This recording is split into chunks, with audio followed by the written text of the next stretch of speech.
हरिवंश महाराज जी आपने कई बार सत्संग में बताया कि हमारे अंतःकरण पर 3 गुणों का प्रभाव पड़ता है। आपकी कृपा से ही हम अधम जीवों पर सतोगुण का प्रभाव आने पर शरीर पुलकित होने लगता है, अतः अशुर प्रभाव भी होने लग जाता है, वाणी से शब्द भी नहीं निकलते। परंतु महाराज जी आप तो प्रेम के समुद्र होते हुए भी व्यवहारिक क्रिया कैसे कर लेते हैं? ये हमें खुद पता नहीं, ये हमें खुद पता नहीं। तो इन लोगों ने भी प्रश्न किया था, ये हमें खुद पता नहीं। बस इतना जरूर बताते हैं कि जैसे किसी का सिस्टम हैक कर लिया जाए ना और वो चला गए तो फिर उसका कोई बस तो रहता नहीं, क्योंकि सिस्टम हैक हो गया। तो हमारा पूरा सिस्टम हैक हो चुका है, हमारे सिस्टम को चलाया जाए।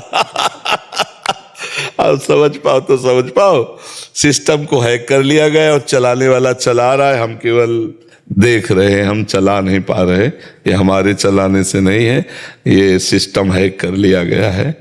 जब मैं था तब हरि नहीं, अब हरि है मैं ना है।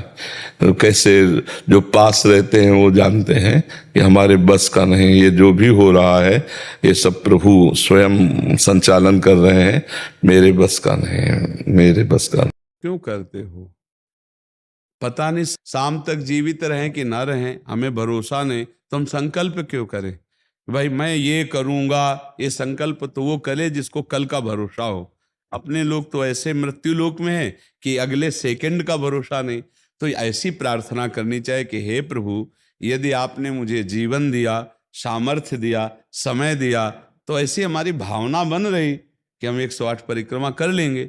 और अगर नहीं समय, नहीं शरीर सामर्थ्य रही तो हम एक को नहीं करेंगे, तो कोई अपराध नहीं लगेगा। अगर संकल्प ले लिया कि अब 108 करेंगी तो अब करना चाहिए। फिर जी लखनऊ से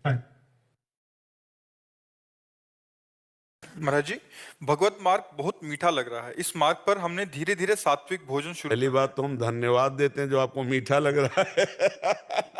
लेकिन भगवत मार्ग सबको कड़ुआ लगता है। प्रारंभ यत तज्ञ विस्मयु परिणामे अमृतोपमम, ये थोड़ा प्रारंभ में विषवत मार्ग लगता है और विषयों का प्रारंभ में अमृतवत लगता है, तो परिणामे विस्मयु।